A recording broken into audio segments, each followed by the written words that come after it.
construir um laboratório para estudar as doenças infecciosas mais perigosas do mundo, é de se esperar que as pessoas vão ter essa sensação rápida de medo. É o seguinte, sem alta tecnologia, sem ciência de ponta, a gente dificilmente vai gerar uma propriedade intelectual que vai mudar a vida das pessoas.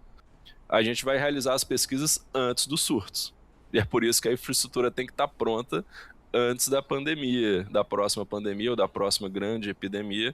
Então a gente tem muitas expectativas sobre as imagens importantíssimas, informativas, interessantes que a gente vai conseguir ver, porque ninguém mais conseguiu ver, ninguém mais colocou um microscópio como esse ou uma linha de luz como essa dentro do laboratório NB4. E vai ser a primeira vez que a gente vai fazer isso na história. Quem está produzindo ciência no Brasil hoje? Quais pesquisas estão acontecendo agora e onde estão as histórias que elas carregam? Foi dessa inquietação que nasceu o Entrópicos. Meu nome é Maiara Nogueira e aqui você participa do avanço do país na companhia de mentes extraordinárias que transformam pesquisa em solução e conhecimento em futuro. Quero agradecer quem está acompanhando ou chegando agora. Sejam muito bem-vindos. Se essa conversa fizer sentido para você, siga, compartilhe o Entrópicos tanto no Spotify como no YouTube. Assim você recebe os próximos episódios e ajuda essa ideia a chegar para mais pessoas. Também estamos no Instagram e no TikTok, @entrópicospodcast. E em breve vamos abrir acessos especiais para os nossos apoiadores. Se você quer obter acessos exclusivos e ajudar a gente a atingir a nossa meta, com apenas R$5 você contribui com o crescimento deste podcast. O link do Apoia-se está na descrição deste episódio. Muito obrigada por ouvir até aqui e vamos iniciar a conversa de hoje.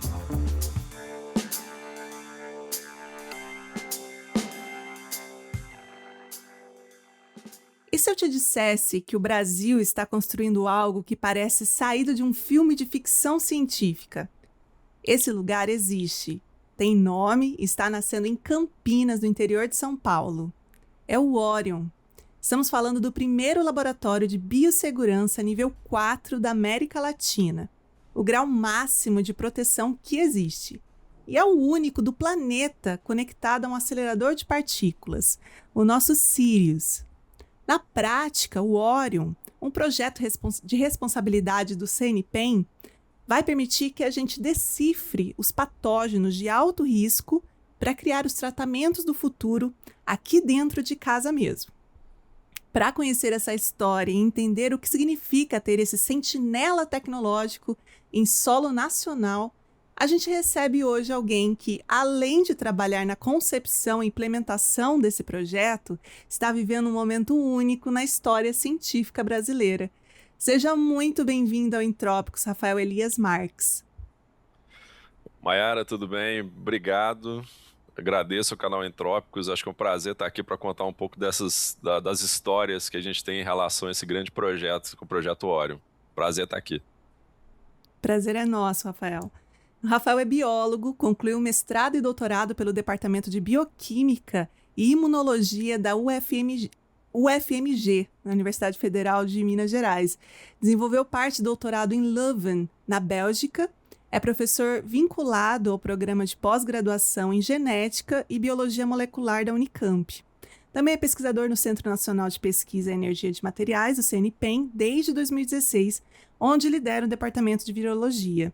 Também coordena o laboratório NB3 da CNPEM e atua na concepção e implementação do projeto Orion.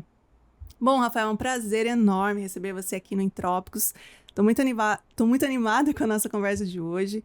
E o assunto traz um mix de sentimentos, né? Um certo medo, uma certa empolgação. Muita gente sente isso ao ouvir falar do Orion pela primeira vez. Comigo foi assim, quando eu conversei com o pessoal e falei que a gente ia conversar sobre esse assunto. E como é para você conviver com esse contraste de sentimentos no dia a dia? Olha, Maiara, é uma coisa interessante, eu diria, porque eu acho que a primeira reação que qualquer pessoa teria quando a gente está falando de doença é uma sensação de aversão, uma sensação de medo, talvez, porque Óbvio que a gente aprende muito cedo na vida que doença é uma coisa ruim, que traz coisas ruins pra gente, que coloca nossa família, nosso bem-estar em risco. E quando a gente fala para a população brasileira, fala para a comunidade científica, para qualquer parte interessada que a gente vai construir um laboratório para estudar as doenças infecciosas mais perigosas do mundo, é de se esperar que as pessoas vão ter essa sensação rápida de medo, de imediata de talvez de perigo. Mas é justamente o contrário. Esse laboratório, o Orion, né, ele foi concebido justamente para você conseguir estudar essas doenças e descobrir as maneiras de você controlá-la, mitigá-la, tratá-la, preveni-la, criar vacinas. Então é uma coisa que à medida que você vai entendendo para que o laboratório serve, como que ele é feito, ele traz essa sensação de segurança junto com ele, porque ele vai ser um laboratório de tecnologia de ponta, justamente para que a gente consiga estudar doenças que possam vir a afetar as pessoas vivendo aqui no Brasil, e que a gente agora vai conseguir realmente estudar e se proteger disso. Então é um ambiente de alta tecnologia, é um ambiente preparado para você estudar essas doenças, esses micro-organismos, e que vai trazer as informações que justamente vão servir para nos proteger. Então, à medida que você Legal. conhece, existe esse esclarecimento, a sensação, de fato, é de segurança. Legal, a gente vai falar todos os detalhes dessa história. E para começar, eu queria que você contasse um pouco sobre você. Porque aqui no Entrópicos a gente gosta de ciência da mesma forma que a gente gosta de pessoas e das histórias das pessoas. E como que se formou o Rafael como cientista? Quando você olha para a sua história, quais são os momentos especiais da sua infância, com a sua família? Você é de Minas Gerais, né? Sim, sim. E na sua formação, quais são esses momentos especiais que te trouxeram até aqui? Olha, foram muitos momentos especiais. Eu tenho muitas saudades de tudo que eu passei à medida que eu fui me formando como cientista e como ser humano também. Eu acho que, voltando bem lá no início, eu tenho, inclusive, tenho uma curiosidade, eu tenho um irmão gêmeo, idêntico, que também é cientista. E tem Você uma tem o outra. seu backup, né, Rafael? Tem um backup. Bem colocado. E aí, uma das lembranças que eu tenho, que eu acho que ele compartilha também, e o meu irmão mais novo também compartilha, é que a minha mãe lia pra gente uma enciclopédia da Editora Globo, uma série lá de enciclopédias que eram fininhas, brancas, mas que eram muito bem ilustradas, cheias daqueles infográficos que remetem um pouco às matérias. É super interessante, que era outra coisa também que a gente adorava ler, a revista super interessante. E ela lia isso pra gente dormir. Então a gente gostava de saber sobre conceitos, sobre tecnologias. E eu acho que outro ponto muito legal é que a gente teve o privilégio de ter TV a cabo em casa quando éramos crianças. Então a gente assistia Discovery Channel, a gente assistia muito TV Cultura, assistia Mundo de Bikman, que eu acho que é uma referência para muitos cientistas da minha idade. Então, esses exemplos sempre foram, acho que, cultivando essa afinidade por ciência, por tecnologia, por pesquisa. E quando chegou na época de decidir o que fazer, né, no vestibular, que eu acho que é uma coisa que todo mundo que entra na universidade sempre passa por esse momento de decidir o que eu vou ser na minha vida, né? Eu fui para uma mostra de profissões na UFMG. Eu sou natural de Belo Horizonte. A UFMG, para quem não conhece, fica no bairro da Pampulha, que é um bairro mais na região norte. E me desloquei até lá. E cada curso, como acontece nas mostras de profissões que a gente vê nas universidades hoje, tinha uma salinha onde eles mostravam algumas coisas que estavam relacionadas à atuação daquela profissão, né? E eu não tinha certeza que eu queria fazer biologia, pelo contrário. Mas chegando lá, foi a primeira vez que eu vi uma lâmina histológica, e era um fígado, eu vi isso no microscópio, foi a primeira vez que eu mexi. E eu achei lindo, achei maravilhoso ver aquelas células, aquela coisa corada maravilhosa, ver aquelas partes pequenininhas da célula, coisa que a gente vê nas fotos do livro de biologia, por exemplo, da Sônia Lopes, que foi o que eu estudei.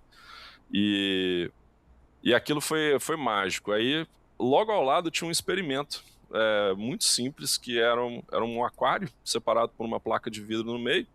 De um lado tinha uma planta que estava lá com as suas folhinhas em pé, certinha. Do outro lado tinha essa mesma planta, um outro exemplar dela, e um tomate. E a presença do tomate levou, eles explicando, né, levou a liberação de alguns gases, alguns hormônios da planta, e esse hormônio causou desfolhamento. Então, no mesmo aquário de vidro tinha uma planta perfeitamente normal, uma planta perfeitamente desfolhada, então só os galhos. Por causa da presença do tomate, a explicação do porquê que aquilo veio a ser. Eu achei aquilo incrível, aquela lógica, aquele efeito, a construção daquele experimento, e foi ali que eu decidi que eu queria fazer biologia. Mas e aí, como que aconteceu para você estudar vírus? O que aconteceu? Depois da faculdade, você começou depois você fez o mestrado, o doutorado, mas o que impulsionou você a estudar vírus e o que você aprendeu com esses vírus? Foi um pouco de sorte, eu diria. A gente brinca que algumas coisas encontram a gente na vida, e os vírus, pelo menos a pesquisa com vírus, me encontrou cedo. É muito comum para as pessoas que estudam em universidades, faculdades que têm algum tipo de infraestrutura de laboratório, procurar por uma iniciação científica. E eu me interessei, né? E fui procurar uma iniciação científica, e o primeiro laboratório que me recebeu trabalhava com adenovírus. E o propósito, a missão daquele laboratório era, inclusive, construir os adenovírus como uma plataforma vacinal, de um jeito muito parecido de como é utilizado hoje, como foi feita uma das vacinas da Covid-19, que é aquela baseada no adenovírus de chimpanzé, que foi comercializada, se não me engano, pela AstraZeneca. Então é uma ideia muito parecida, só que isso foi muito antes do desenvolvimento dessa vacina da Covid, a gente não precisava dela na época, felizmente. E, e eu aprendi a trabalhar com vírus nessa época. E aprender a fazer culturas de células e ver o vírus crescer nessas culturas, causar um efeito ali que era óbvio, porque em experimentos desse tipo, o vírus infecta as células, na cultura de células, como ele infectaria as nossas, e naquelas condições o vírus vai se replicando e eventualmente mata a célula. Então você consegue ver uma cultura saudável virando uma cultura de células doente, virando uma cultura de células morta. E à medida que você quantifica isso, você consegue ver os efeitos que o vírus causa, inclusive uma coisa maravilhosa que chama placa de Lise viral, que é um pontinho que o vírus faz à medida que ele está replicando no ensaio, e o adenovírus faz uma no formato de um cometa. É uma coisa muito bonitinha de se ver, muito, muito interessante ver como que aquilo é formado. Então foi assim que eu comecei. E eu acabei me especializando em imunologia, mas sendo imunologia o estudo do sistema imunológico, o estudo de como nós interagimos com o nosso meio ambiente, foi natural que eu me inclinei para entender como que o sistema imunológico interage com o vírus. E desde então eu trabalho com vírus. Sou virologista hoje mais do que imunologista, com muito prazer. E o que te fascina nesses vírus que você estudou? Olha, eu fico fascinado como que dengue é capaz de causar o impacto que dengue causa na nossa saúde. É um vírus que no laboratório ele é até difícil de trabalhar porque ele cresce lentamente, ele não é tão fácil de ser crescido, ele não é tão fácil de ser manipulado, ele é frágil, mas ele causa um impacto importantíssimo na saúde humana. Então essa é um pouco desse paradoxo, né, do jeito que a gente trabalha no laboratório em algumas coisas e o impacto que aquilo tem na saúde humana. Então isso me chamou muito a atenção, mas acho que um ponto que remete já ao projeto Orion, que eu gosto muito de falar, que tem a ver com realmente esclarecimento. Porque, novamente, é muito fácil você ter medo de um vírus. Ele, afinal de contas, poderia representar um risco à sua saúde. À medida que a gente vai estudando virologia e estudando respostas imunológicas a vírus, a gente vai descobrindo que, na verdade, os vírus que causam doença em nós, eles são uma fração tão ínfima, mas tão pequena, de todos os vírus que existem na Terra, que a gente acaba se convencendo que a gente estuda uma exceção. Inclusive, no dia a dia, eu aqui, você aí, Mayara, a gente está convivendo com vírus nesse exato momento, vírus que fazem parte do nosso corpo, que estão influenciando o nosso metabolismo, que estão influenciando o nosso funcionamento, e você não está doente. Então faz parte interagir, da nossa vida interagir com esses vírus, e é realmente uma porção muito, muito, muito pequena que causa isso que a gente compreende como doença. Então, eu acho que dá uma certa perspectiva de ver qual que é o nosso lugar na natureza em relação a esses outros seres vivos, né? Tem gente que adora debater se vírus é vivo ou morto. Vivo ou não vivo, né, para ser mais preciso. Eu entendo que eles são vivos. Esse é um papo filosófico que a gente teve aqui com também um biólogo para falar sobre bactérias e falar sobre micro-organismos super resistentes. Quem quiser ouvir é o episódio com o Ivan Lima, que também trabalhou como astrobiólogo. Então, é um papo que eu adoro. Bom, você estava falando, a gente falou que o Orion, ele é um projeto de responsabilidade do CNPEM, que é o Centro Nacional de Pesquisa em Energia de Materiais. Quero que vocês gravem bem esse nome, porque poucas pessoas conhecem o CNPEM, né, Rafael? O que é o CNPEM? De onde ele veio? O que ele representa para o Brasil e também para o cenário global? E quais tipos de pesquisas são feitas nesse centro?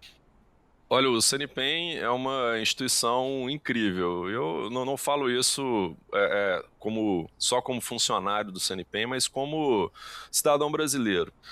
Eu descobri que o CNPEM existia em 2016. Então, isso foi uma coisa que eu acho que o pessoal aqui, a gestão, a comunicação do CNPEM tem feito um trabalho muito legal de divulgar o centro cada vez mais, porque é uma infraestrutura incrível de pesquisa. Vários colegas que a gente recebe aqui descrevem esse lugar como uma Disneylândia da ciência, porque a gente tem um parque incrível de equipamentos, os nossos laboratórios são incrivelmente bem mantidos, então a gente tem acesso a tecnologias aqui que, em vários casos, nem existem em outros países do eixo Estados Unidos e Europa, que seria o que há de referência em tecnologia.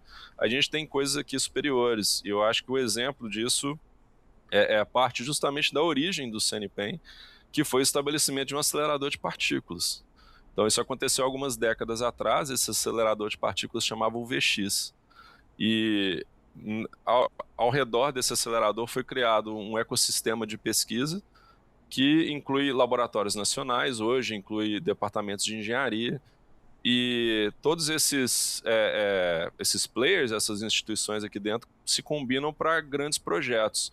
E um dos grandes exemplos, acho que serão hoje dois grandes exemplos, seria o Orion e o Sirius. O Sirius antes do Orion, o Sirius já está estabelecido, é um acelerador de partículas de quarta geração, que é um dos mais avançados do mundo. Chama Sirius por causa do brilho da sua fonte de luz, Sirius sendo a estrela mais brilhante do hemisfério sul, então acho que tem um quesito artístico aí também inspirador. E o Orion foi nomeado indiretamente por causa do Sirius, porque o Orion estará localizado logo adjacente ao Sirius, conectado ao Sirius via estações experimentais que a gente chama de linha de luz. E são três, e a constelação de Orion tem o cinturão de Orion, que são as Três Marias, então a gente fez uma analogia com essas três linhas de luz, Orion, Sirius, Orion sendo a constelação do caçador, e o nosso complexo para estudo de micro-organismos, para caçar esses micro-organismos, então a gente fez essa analogia. Mas o CNPEM, eu acho que todo brasileiro devia vir aqui conhecer. Quando eu vim aqui a primeira vez em 2016, eu fiquei impressionado. Todo mundo que vem aqui, inclusive a gente tem um dia que chama Ciência Aberta, que a gente recebe de portas abertas todas as pessoas que queiram vir conhecer o campus, preparamos atividades. Inclusive isso vai acontecer nesse mês de maio agora, nos dias 29 e 30. E da última vez a gente recebeu 38 mil pessoas nos 2 dias, então é um exemplo de como a população brasileira adora ciência, consome ciência.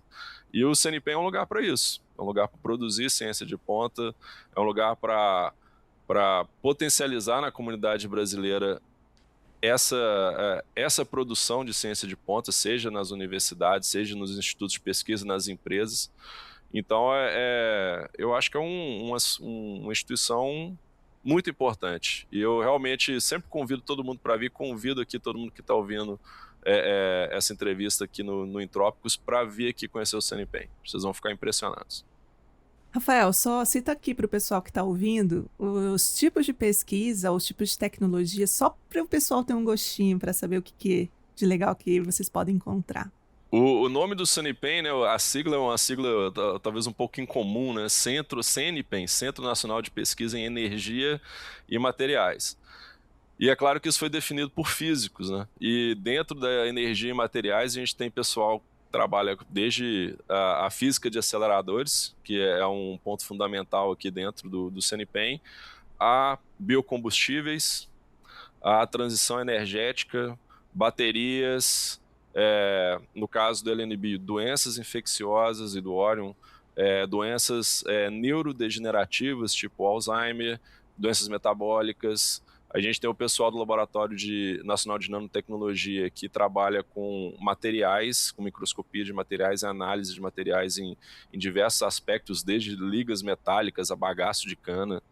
Então, existe... E o pessoal do LNLS também, que trabalha não só com a parte de aceleradores, mas com a parte de ótica física e também de microscopias de raio-x, de infravermelho, que são radiações que são geradas, comprimentos de onda que são gerados no próprio acelerador. Então, tem uma gama enorme de pesquisas, mas as pesquisas têm um viés que eu diria talvez mais focado e aplicado.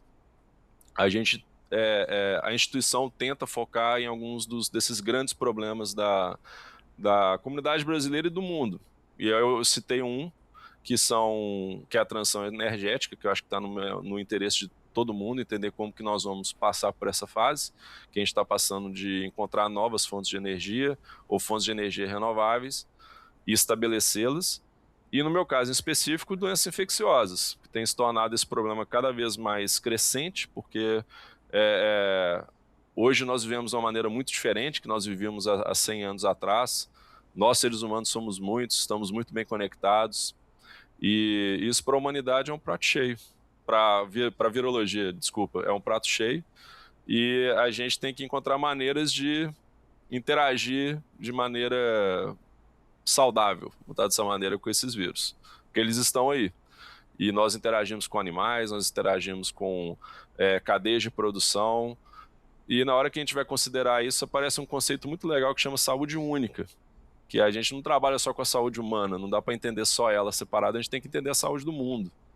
A saúde dos animais silvestres, dos animais de produção, dos animais domésticos, entender o impacto climático, por que existem determinados mosquitos numa região que não existiam em outra, qual que vai ser o impacto da construção de uma estrada, qual que vai ser o impacto da construção de uma hidrelétrica, e como que isso pode provocar o surgimento de doenças. Então, eu diria que o CNPEM aborda alguns desses tópicos que eu disse para vocês, mas tem muito mais, tem assunto interessante para todos os gostos, isso eu garanto para vocês.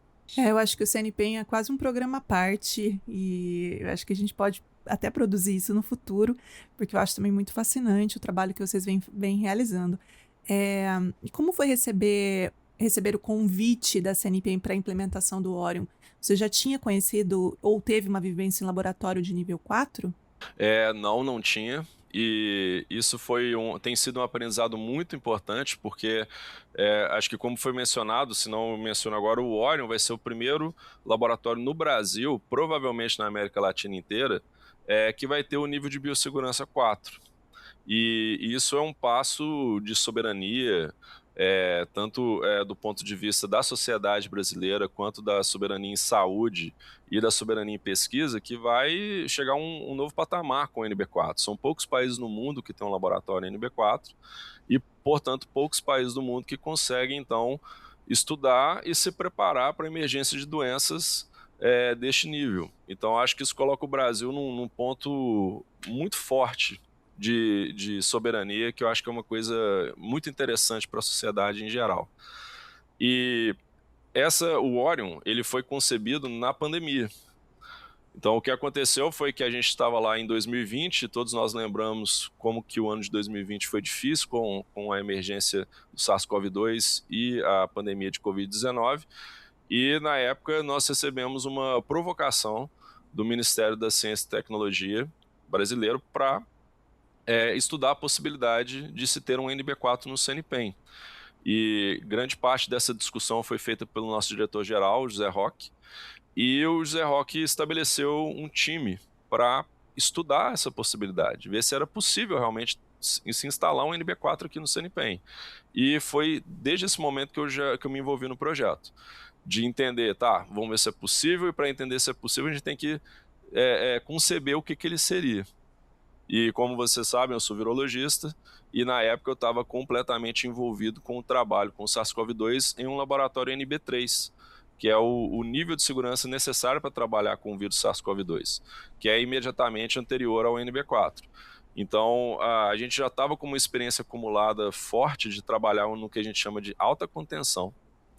E a partir disso a gente foi então fazendo esse upgrade, aprendendo como que a gente faria a transição então de um laboratório, do que seria aprender a trabalhar no laboratório NB3 e desenhar um laboratório NB3 para desenhar um laboratório NB4. Então isso aconteceu, acho que diria quase que de uma maneira natural em 2020, até porque não foi uma novidade, não foi uma ideia nova se em 2020 ter um NB4 no Brasil. Essa ideia já tinha sido veiculada nos anos anteriores por outros grupos, outras pessoas interessadas aqui no Brasil, cientistas em sua maioria, só que os projetos nunca andaram. E aí a pandemia foi uma força motriz muito importante e a gente conseguiu delinear um bom projeto, que é o Projeto Orion, e o Projeto Orion hoje está em construção. Então a gente tem essa satisfação de ter feito esse trabalho ao longo dos anos de planejá-lo, de desenhá-lo. E o desenho também foi muito interessante, porque como não havia experiência de se desenhar ou de se trabalhar no laboratório NB4 no Brasil, nós fomos visitar vários desses laboratórios nos Estados Unidos e na Europa. Então fomos lá, nós os virologistas, os engenheiros, próprios Zé Roque, diretores, pessoal da biossegurança. Então a gente foi aprender como que esses laboratórios são operados, como que as pessoas são treinadas, qual o tipo de pesquisa que é feito em cada laboratório e como que esses laboratórios são construídos. Então foi uma experiência muito legal. Eu tive a chance de me treinar em alguns desses laboratórios por breves períodos e a gente foi estabelecendo ao longo dos anos um programa de treinamento aqui no CNPEM também para que cada vez mais a gente tenha mais gente capacitada para trabalhar nesses ambientes. Legal. E quando o Orion ele estiver operando em plena capacidade, o que a gente vai conseguir estudar? Quais são os tipos de doenças, pesquisas, as vacinas, quem sabe, as políticas públicas, o que hoje simplesmente não é possível realizar? Eu adoro essa pergunta, por vários motivos. Porque o primeiro é que nós todos sabemos que o Brasil é uma referência de biodiversidade. Então, assim, o Brasil é um país com um meio ambiente muito rico em biomas, em espécies, e isso também vale para vírus. Então a gente tem uma riqueza de vírus que circulam aqui no Brasil. E existe um vírus em particular, que até hoje é o primeiro e único vírus que foi encontrado no Brasil e classificado em risco 4, que é o máximo possível, que é o que seria necessário trabalhar no óleo. Ele chama vírus sabiá. Tem um nome tão bonitinho, né? Que nome bonito, né? E o vírus sabiá, ele é um arenavírus, ele é transmitido por roedores selvagens. E acredite-se que a transmissão dele seja por via aérea, portanto, muito fácil então de se contrair. E esse vírus ele foi identificado num lugar bem pouco populoso, né, as redondezas da cidade de São Paulo. Então, assim, a gente, felizmente, nunca teve um surto grande de sabiá, mas uma pessoa que chegou a contrair esse vírus, ela faleceu, como algumas outras pessoas, e esse vírus ele foi isolado do sangue dessa pessoa. Ele é tão contagioso em laboratório que ele contaminou um técnico de laboratório no Instituto Evandro Chagas, quando ele estava sendo isolado aqui no Brasil, e depois contaminou um outro técnico de laboratório nos Estados Unidos à medida que o vírus estava sendo identificado. Então, ao se ter essa taxa de letalidade alta e esse risco de contaminação em laboratório alto, o vírus foi automaticamente colocado em risco 4. Descobriu-se que era um arenavírus, e tem vários arenavírus que são risco 4, e esse vírus, então, ele foi guardado fora do Brasil. Então, é o vírus isolado no Brasil, que afeta brasileiros e está em circulação ainda, e que a gente simplesmente não tem como estudá-lo, porque não tem um lugar para fazer isso. E eu achei que ele foi, então, que o sabiá seria o melhor ponto de partida para a gente trabalhar no óleo. Porque é uma doença incrivelmente negligenciada. É uma doença viral para a qual a gente não tem diagnóstico estabelecido, não tem candidato vacinal não tem candidato a tratamento e que a gente sabe muito pouco sobre a biologia. Então, para mim, foi óbvio que a gente deveria começar por ele, sendo o primeiro, até então, um único. A gente suspeita que existam outros vírus que circulem no Brasil que venham a ser classificados em risco 4 e que sempre pode vir algum vírus de outra região do mundo, como vários dos seus ouvintes devem já ter ouvido falar do Ebola, do Marburg, do Nipah, do Endra, que são vírus que de vez em quando aparecem no noticiário causando surtos em outros locais do mundo, que são risco 4 e poderiam chegar aqui. Mas a gente começaria com o sabiá, um vírus brasileiro, isolado aqui, que a gente não teve a chance de estudar e de aprender mais sobre ele, de propor essas soluções para a população brasileira, porque o laboratório, simplesmente, a infraestrutura não existia. E a partir do momento que o Orion seja construído, a gente vai conseguir fazer. Um ponto interessante é que a gente já consegue trabalhar com ele e a gente já começou a trabalhar com o vírus sabiá. E a gente consegue fazer isso de uma maneira muito segura, porque uma coisa é trabalhar com o vírus, e para trabalhar com o vírus a gente precisa do laboratório NB4, do Orion, mas para a gente trabalhar com as suas proteínas isoladas, que não tem risco à saúde algum, porque elas não constituem aquele agente infeccioso, elas estão separadas, estudadas independentemente, não existe esse risco biológico, então a gente pode estudar isso na bancada aqui do LNBio, e a gente já começou a fazer isso, já começamos a entender a estrutura das proteínas do sabiá separadamente, entender alguns aspectos da biologia, porque na hora que o Orion estiver pronto, a gente já vem com propostas. Então a gente já tem uma proteína que poderia servir para o diagnóstico, a gente já tem uma estratégia que poderia ser eventualmente transformada em um antiviral.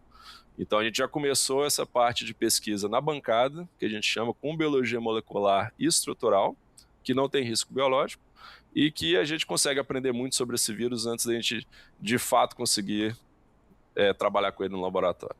E quando vocês têm algum vírus ou algum estudo que teve que ser realizado e vocês não tiveram essa infraestrutura, acontece de talvez mandar isso para algum outro lugar? Qual que é a relação dessa pesquisa com a propriedade intelectual do Brasil?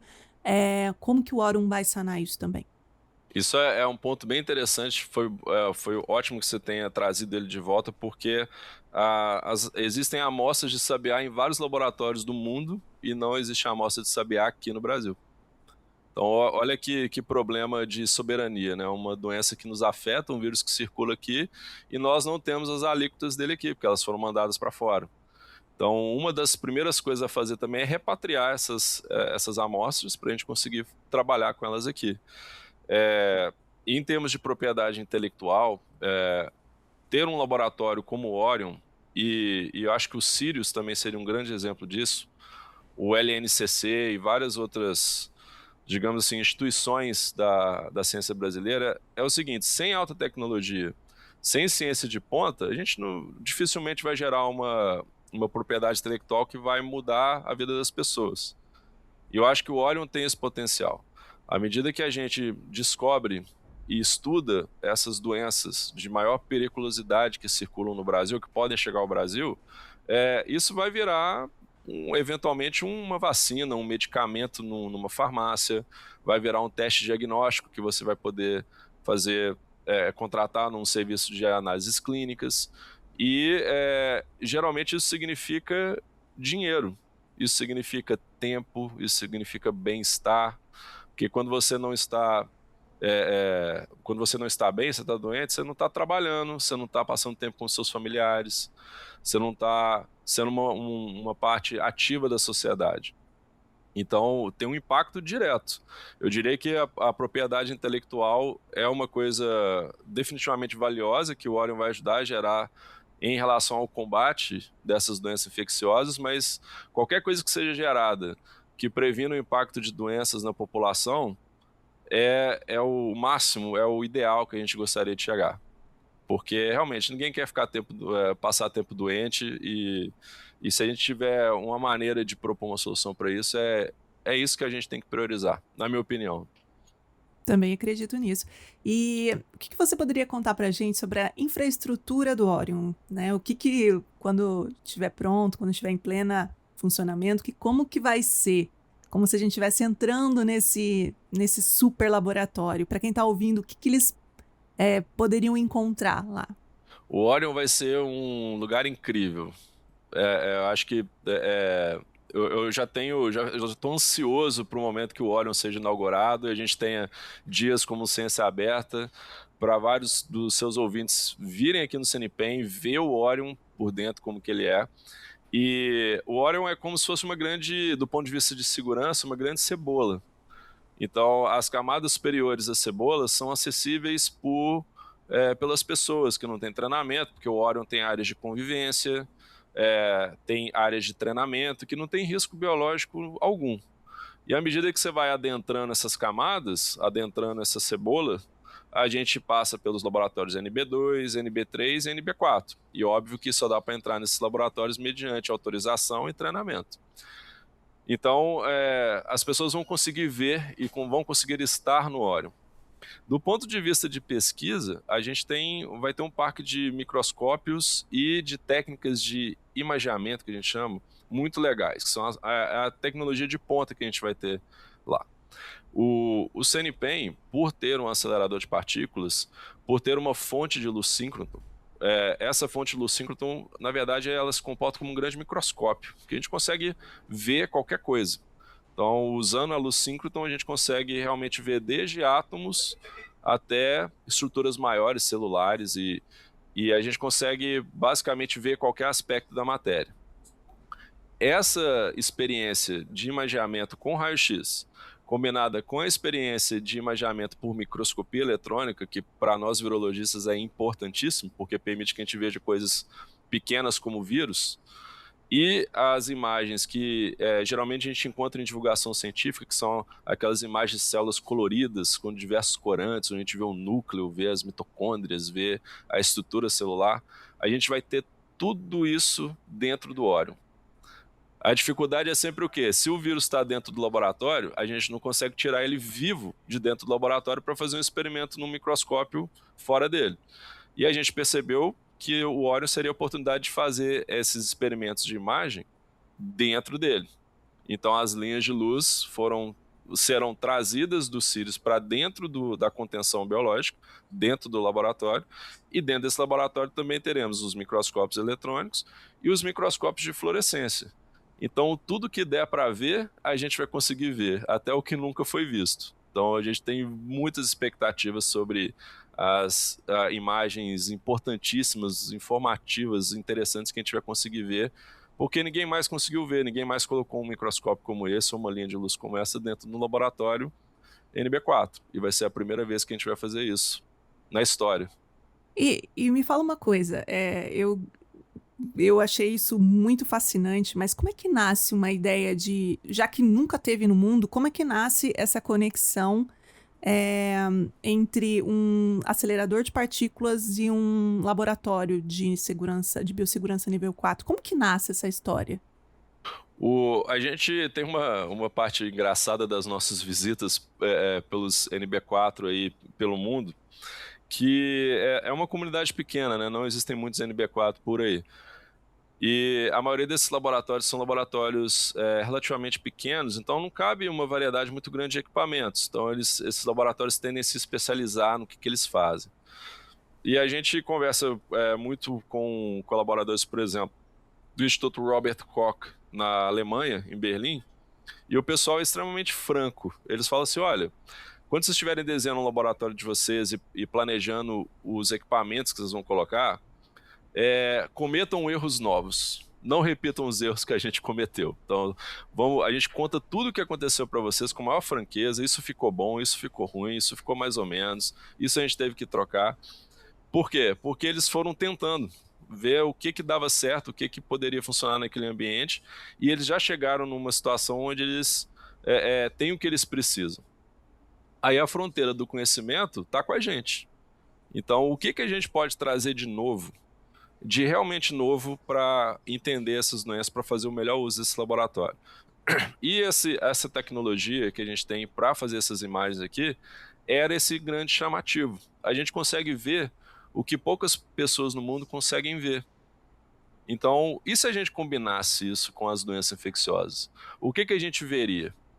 E, na minha opinião, o que a gente veria seria o conhecimento necessário para propor as estratégias que a gente precisa para combater a doença.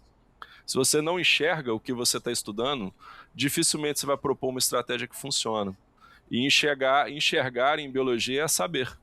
Forma tem muito a ver com função.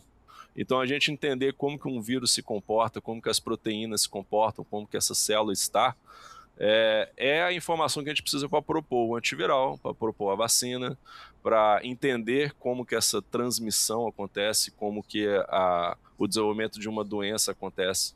Então, a ideia veio do saber que imaginamento é algo muito poderoso. E se a gente fizesse um imaginamento em condições que ninguém nunca no mundo fez, a gente vai ver coisas que ninguém no mundo nunca viu. Então, essa é a inspiração para a gente priorizar esse tipo de capacidade. E uma dúvida que me ocorreu agora é como é a primeira colaboração dessa no mundo, eu imagino que vocês devem ter também criado técnicas customizáveis, né, ou customizadas, para vocês poderem desenvolver. Como que tem sido esse processo? A ligação de uma linha de luz em um NB4 vai ser a primeira no mundo. Então a gente está tendo que desenvolver, a equipe das linhas de luz envolvida no projeto Orion está tendo que desenvolver uma linha de luz que seja adequada para um ambiente NB4, e a equipe de biossegurança em conjunto, junto com as outras engenharias, como que você conseguiria, por exemplo, descontaminar esses equipamentos caríssimos de uma linha de luz sem destruí-los. Então, destruir eventuais contaminantes que estão lá sem destruir o equipamento. E algumas soluções estão sendo bem elegantes e eu confirmo que são novas, porque uma das coisas mais interessantes que a gente poderia fazer é, em vez de colocar o equipamento inteiro dentro do laboratório, uma linha de luz tem vários metros de extensão e são equipamentos pesados, metálicos, em sua grande maioria, a gente deixa só o local onde que a amostra tem que estar no que a gente chama de biocontenção. Então, o laboratório tem quase como se fosse uma protuberância que vai até o local onde o feixe de raio-x que vem da linha de luz vai passar, e a linha em si não é contaminada porque aquela contaminação está dentro de um braço do laboratório, literalmente, que está indo até ali. Então, a gente contém o risco biológico dentro do laboratório e potencializa a vida útil desse equipamento de altíssima tecnologia, que é uma linha de luz. Então a gente está tendo que inventar isso. E outras coisas que eu acho que são legais, né? É que, sendo o primeiro laboratório NB4 no Brasil, tem muita coisa que está sendo feita pela primeira vez. Então, como que esse conhecimento é trazido para cá? Como que a gente treina as pessoas aqui? Quais são os projetos de pesquisa que fazem sentido para a gente, para a população brasileira, e não para uma população europeia ou do Sudeste Asiático? Então, quais são os projetos que nos interessam? E quais são as empresas que podem ser contratadas para construir isso conosco? Então, acho que está sendo criado um ecossistema aí, acho que vai ter um impacto bem legal na economia. Bom, falando de segurança e também de preparação de recursos humanos, eu queria também saber como que tem sido realizada a preparação do time que vai atuar no Orion. Que tipo de preparo psicológico e técnico e de habilidades que esses cientistas precisam desenvolver para começar a trabalhar? E há quanto tempo vocês estão fazendo isso, né? De modo que 2024 vocês começaram a construção e vai ser finalizado em 2027. Como que está sendo esse preparo de recursos humanos? A gente já começou a se preparar há alguns anos, e aí eu já vou deixar uma provocação para você, Mayara. Você já veio aqui no CNPEM? Ainda não. Inclusive, Marcelo, querido Marcelo, que é assessor de imprensa, me convidou, e eu vou o ano que vem. Eu acho que o ano que vem vai dar certo. Vai ser um prazer te receber aqui junto com o Marcelo, porque eu adoro convidar os nossos convidados a se colocar dentro do macacão NB4. É um treinamento de astronauta, né, Rafa? É algo que traz sensações como essa, sem dúvida. Mas eu acho que é interessante as pessoas verem como que seria trabalhar no NB4.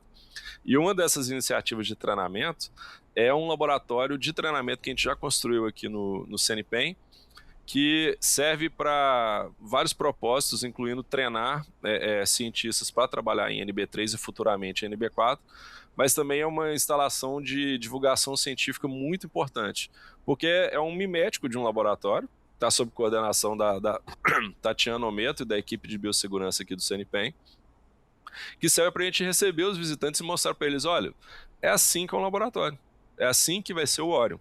E lá tem, então, portanto, os macacões NB4, tem os EPIs que nós utilizamos no NB3 aqui rotineiramente, como em outros lugares do Brasil, e as pessoas podem vir e sentir, se colocar esse EPI, ver como que é andar pelo laboratório com essa vestimenta, entender para que cada equipamento serve, como que você manipula isso. E o do NB4 em especial é interessante, porque é um macacão que te cobre de corpo inteiro e ele funciona com pressão positiva. No sentido que você tem uma mangueira que você conecta e desconecta o tempo todo, à medida que você anda no laboratório, e nessa mangueira você tem ar respirável. E ele infla o seu macacão como um balão. Então ele sem essa pressão, ele é pesado, ele deve pesar uns 5, 6 quilos, é de um material grosso, vedado, né, que não pode entrar ar. Então você entra nesse macacão, eu acho que a sensação nem seria mais de astronauta, acho que de escafandrista, de mergulhador. Pelo menos essa é a sensação que eu tenho. E a gente entra dentro dessa roupa, ela é pesada, você tem que sentar para colocar, geralmente com a ajuda de alguém, e você fecha um zíper que vai da altura da sua virilha até acima da sua cabeça. Na hora que você fecha esse zíper completamente, dá aquele frio na espinha. Dá aquela sensação que você está preso, aquela sensação que o ar vai acabar, aquela sensação que você não vai conseguir sair dali, que você treina para passar. E aí, a partir do momento que você liga a mangueira de ar respirável que está acima da sua cabeça no conector do seu macacão, ele infla, o peso vai embora e você ganha uma enorme mobilidade para fazer o seu trabalho. E depois que você conferir o seu traje não tem nenhum vazamento, você está pronto para começar. E aí tem pessoas que lidam bem com esse fechamento e com colocar esse macacão. Tem pessoas que realmente não conseguem, entram em pânico, e essas pessoas, obviamente, elas não podem trabalhar no NB4. Nós que já trabalhamos em NB3 e que vamos trabalhar no NB4, eu estou animadíssimo para entrar. Então, assim, aí volta aquela questão do medo. O medo é o quê? O medo é a gente não conseguir entregar esse projeto incrível para a ciência brasileira. Medo de ir lá manipular os vírus, não tem. Por quê? Porque antes do medo já teve esclarecimento, já teve estudo, já teve treinamento, já teve uma engenharia incrível sendo feita. Então a gente tem segurança sobre aqueles processos, sobre aquela proteção. E aí é uma questão de controlar a si mesmo. E eu realmente vejo que tem pessoas que são que lidam com isso com mais facilidade. E a animação de poder estudar uma doença que é muito pouco estudada, na mente de um virologista, ela passa rapidinho. O medo é substituído rapidinho e a gente vai lá querer entender muito sobre essa doença que a gente está querendo estudar com aquele equipamento maravilhoso que a gente está usando. Então é legal, eu gosto de levar o pessoal para experimentar os macacões, porque eu acho que é uma experiência reveladora. Você já sabe se você é capaz de fazer certas coisas só de entrar nesse macacão. Mas é uma experiência sempre muito interessante. Quero experimentar. Quando eu tiver aí, quero experimentar. Rafael, tem uma pergunta inevitável, duas perguntas inevitáveis que eu acho que é interessante fazer. A gente falou do medo, né? Como é que vocês como que foi a experiência dentro aí da vizinhança de vocês, né? Vocês têm um acelerador de partícula junto com um laboratório NB4. Acho que a maioria, o senso comum vai falar, meu Deus, e se explodir esse acelerador de partículas? E se o vírus sumir do laboratório? Como que foi a relação de vocês com a vizinhança aí em Campinas? A gente tem vários capítulos dessa história, e essa situação que aconteceu aqui na Unicamp recentemente, com esse vazamento de amostras, eu acho que ela é, sobretudo, uma situação didática. Então, assim, como evitar que isso aconteça e quais são as práticas para evitar que as pessoas entrem em pânico. Que eu acho que houve muito pânico e houve, talvez, assim, uma situação desmedida em cima do que aconteceu. Mas antes de chegar nisso, acelerador de partículas. A gente, conversando com os físicos que estabeleceram isso aqui, que já estão mais velhos, eles contavam que quando criaram o acelerador de partículas, houve abaixo-assinado do bairro, houve manifestação, porque o pessoal associava isso com o Chernobyl, com o risco de radiação. Tanto que o laboratório chamaria Laboratório de Radiação Síncroton e foi mudado para Luz Síncroton, justamente para tirar essa noção das pessoas que aquilo era uma coisa perigosa. E de uma maneira muito parecida com o que será o Orion, os Sirius, caso haja algum tipo de acidente, de alguma quebra, alguma coisa, o que costuma acontecer com o equipamento, com o prédio em si, é que ele para de funcionar. Não que ele vai explodir, que as coisas vão vazar. Isso não vai acontecer, ele vai se fechar. Então, o Sirius é uma peça de tecnologia de altíssima complexidade. Então, dá muito mais trabalho manter ele funcionando do que ele não funcionando.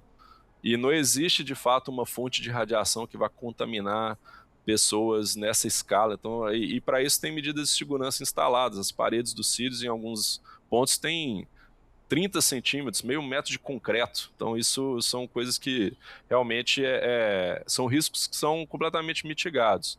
E as pessoas se convencem disso quando elas vêm ver. Por isso que a gente tem os laboratórios de treinamento, os programas de visita, porque é muito difícil você imaginar o que está acontecendo de uma maneira sensata. A partir do momento que você vem e vê, você fala, não, mas realmente isso aqui não é o que eu estava imaginando, não é que vai ter gente espalhando vírus, espalhando radiação por aí. E o jeito disso acontecer, o que está representado nas visitas, nas comunicações, é transparência. Então a transparência é essencial para que um projeto como o Orion dê certo. As pessoas têm que saber o que está sendo estudado no Orion.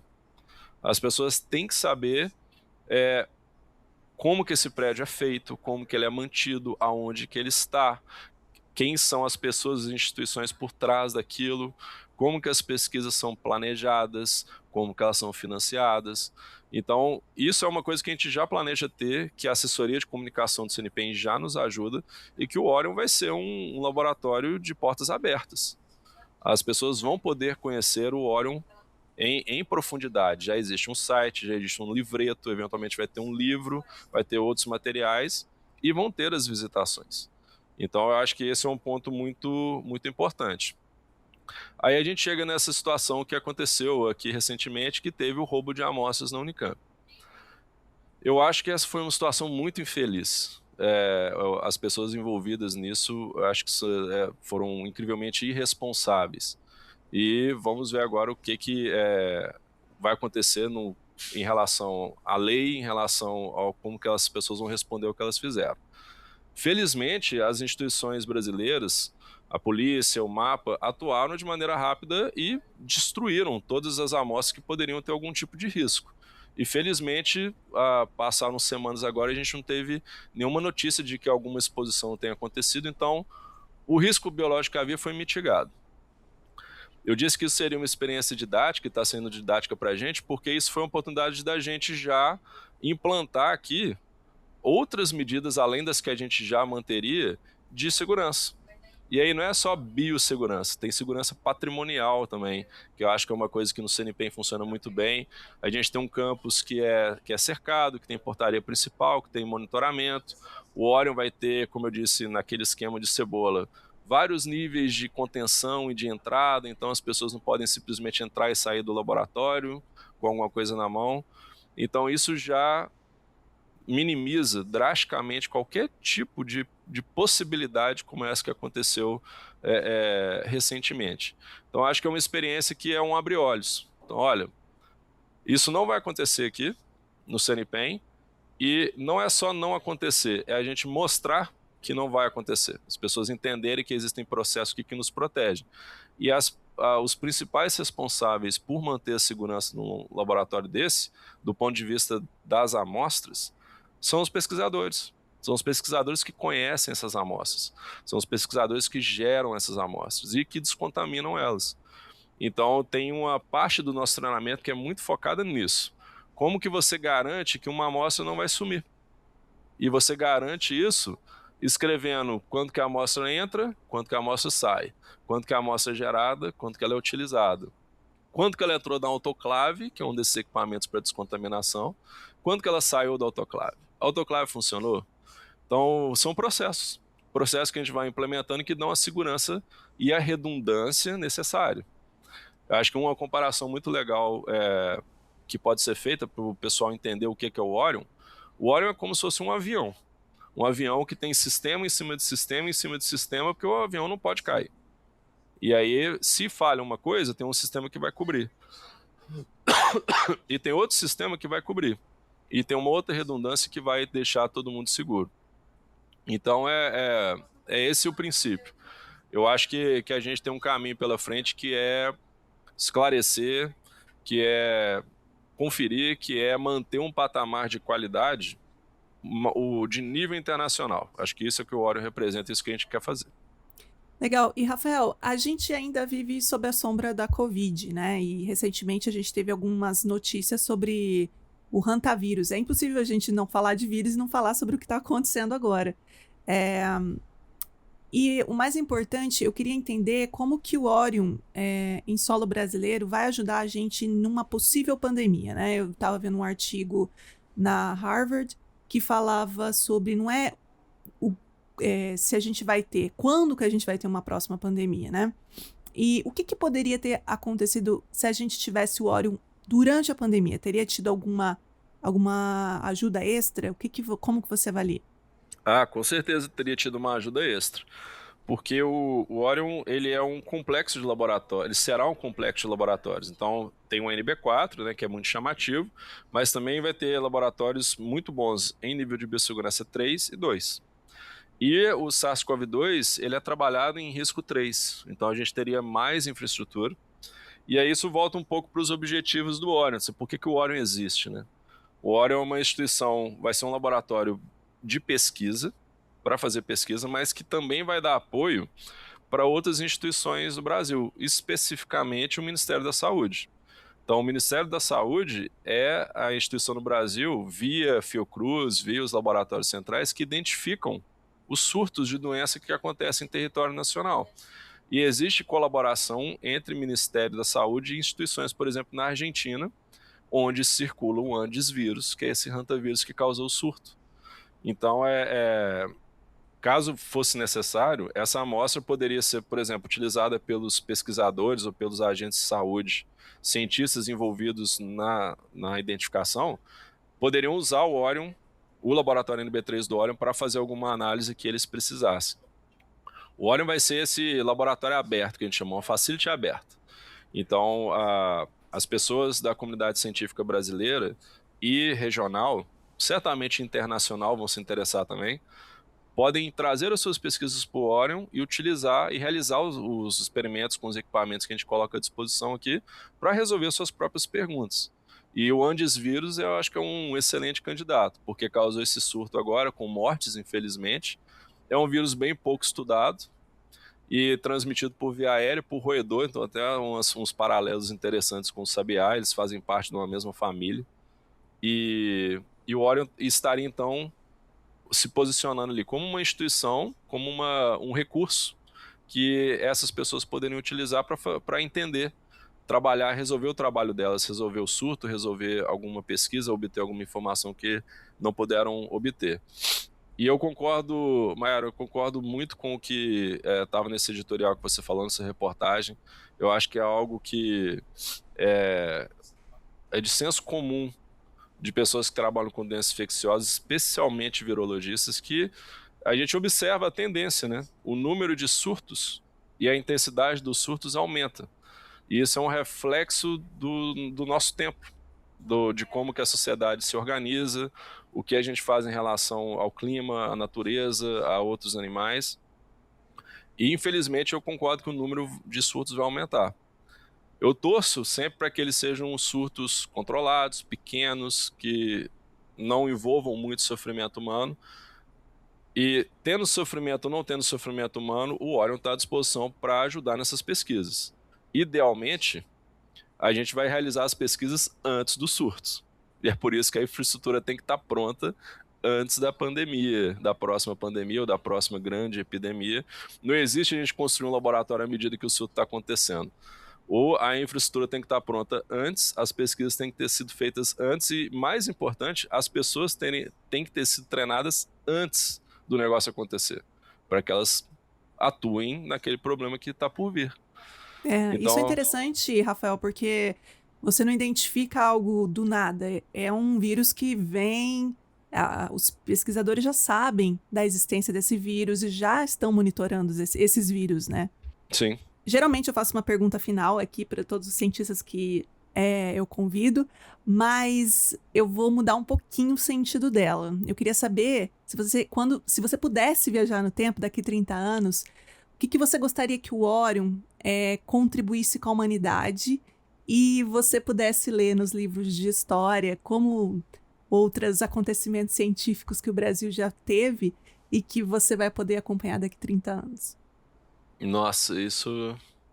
Eu acho que são tantas possibilidades, são tantas conquistas a serem realizadas, mas uma coisa que me é certo é que assim, a comunidade brasileira tem cientistas da maior qualidade. Assim, é uma coisa que sempre me impressiona. A gente tem um capital humano aqui no Brasil muito, muito forte. É impressionante. Eu acho que a gente tem cientistas de ponta. Eu acho um absurdo a gente nunca ter tido um Nobel no Brasil ainda, por contribuições incríveis que já foram feitas pelo César Lattes, pelo Carlos Chagas. Então, assim, tem incríveis contribuições e a gente continua tendo cientistas do mais alto calibre aqui. O que eu gostaria de ver daqui a 30 anos, além do fato de ter a certeza que o Orion vai ter sido concluído e vai ter sido utilizado e vai ser o primeiro laboratório NB4 do Brasil, isso vai possibilitar coisas que a gente nem imagina ainda que aconteçam, vai colocar o Brasil e a sociedade brasileira em outro patamar. Eu gostaria muito de ver que um vírus importante foi descoberto no Orion, ou foi caracterizado com a ajuda do Orion, ou que um candidato a tratamento ou um candidato vacinal foi testado no Orion. Que a gente entregou o que a gente gostaria de entregar, que é dar a possibilidade para o Brasil desenvolver as coisas que o Brasil precisa desenvolver. Então, se um dia sair uma solução para a saúde, uma solução em pesquisa, uma descoberta de um novo agente infeccioso, de um mecanismo desse agente infeccioso, que não poderia ter sido feito aqui em solo nacional sem esse parque de equipamentos, sem esse laboratório, para mim vai estar resolvido, vai ser tudo que eu quero ouvir. Assim, que aquilo o Orion permitiu que a gente desse um passo a mais. Legal. E, Rafael, mais uma última pergunta. E se você pudesse mandar uma mensagem pro jovem Rafael que assistia o Mundo de Bikman, que assistia Discovery Channel, o que você diria para ele sobre onde ele vai chegar? Nossa, difícil, viu? Pode pensar, depois eu corto. Não, eu diria que deu certo. Falar assim, olha, deu certo. Pode continuar que você vai chegar lá. E eu falo isso muito para os meus alunos. Eu acho que existe uma crise hoje de motivação em vários pós-graduandos, várias pessoas que buscam carreira acadêmica. E é difícil mesmo. É uma coisa que exige muito, não só dedicação, assim, eu acho que a palavra certa seria sacrifício, mas funciona, dá certo, e você sente o retorno disso ao longo da carreira. Você vê que você contribuiu para a formação de uma outra pessoa, você vê que você contribuiu para o conhecimento, mesmo que seja uma coisa muito pequena, que você deu você colocou aquele grãozinho de areia ali naquela ampulheta, assim, alguma coisa foi contribuída. E esse sentimento, ele nutre a gente. Demora para a gente ver os resultados. É uma maratona. Então, eu confirmaria para mim, para o Rafael de 25 anos atrás, que vai dar certo. E eu acho que essa mensagem é mais para quem está fazendo mestrado hoje, quem está fazendo doutorado, que é tipo assim, vai dar certo. Faça um bom trabalho, vai dar tudo certo. Os tempos mudam, as coisas podem melhorar. E se você gosta muito do trabalho que você faz, se você tem uma pergunta científica relevante, se você tem o esforço, a motivação, a dedicação necessária, você vai conseguir. Isso eu garanto. E sempre estou aqui para conversar, quem quiser passar aqui no CNP para tomar um café comigo. Perfeito, e a gente está chegando ao fim, é uma bela jornada de legado, do seu legado, do legado do Orion, do CNPEM. Obrigada por ter compartilhado com tanta alegria aqui com a gente. Nosso programa está chegando ao fim. Rafael, olha, eu fiquei muito feliz com essa conversa. Muito obrigada por ter aceito o convite, por ter compartilhado com a gente todos os seus conhecimentos, suas histórias. E seja sempre muito bem-vindo aqui ao Entrópicos. Olha, o prazer foi todo meu. Obrigado, Mayara, pelo convite. Obrigado, canal Entrópicos. Eu fiquei muito feliz com esse convite. Tenho um prazer enorme de falar sobre esses assuntos. E realmente foi uma satisfação. Obrigado. E logo a gente se encontra aí no CNPEM. Aguardo vocês aqui. Enquanto muita gente se preocupa com as sombras da desinformação, que traz muito medo pra gente, projetos como o Orion e como o Entrópicos estão aqui para construir essa luz necessária para a gente atravessar esses desafios com muito conhecimento, com muita inovação. Então, se essa conversa trouxe um pouco mais de luz e mais sentido para você, curta, compartilhe com quem precisa ouvir essa conversa e também para quem acredita na ciência brasileira. Bom, siga a gente aqui nas redes e conheça mais também sobre o Entrópicos no site, www.entropicos.com. Muito obrigada, pessoal. A gente se vê no próximo episódio com muito mais conhecimento e se vê em breve. Até mais!